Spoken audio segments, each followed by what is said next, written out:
आप लोगों को समझने के लिए मड़वा में गारी गीत, बहुत ही मज़ेदार गारी गीत सुना रही हूँ।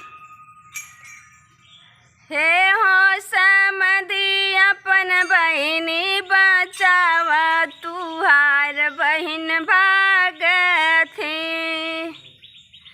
अरे हे हो समधी अपन बहिनी बचावा, तुहार बहिन भागत है। भागत भागत आई जवनपुर, भागत भागत आई जवनपुर, खाई है बुनिया देखाई पूरा दुनिया, तुहार बहिन भागत थी। अरे खाई है बुनिया देखाई पूरा दुनिया, तुहार बहिन भागत थी। हे हो जगुआ अपन बहिनी बचावा, तुहार बहिन भागत थी।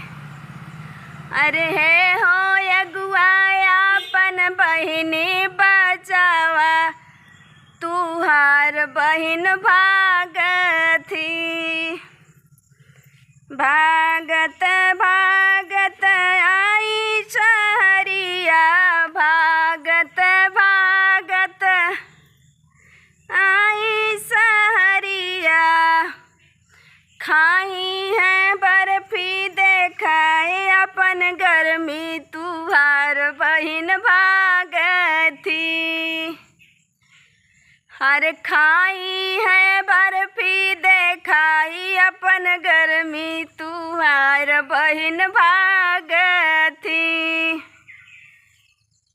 हे हो समधी अपन दीदी बचावा, तुहार दीदी भागत थी। हे हो समधी अपन दीदी बचावा, तुहार दीदी भागत थी। भागत भागत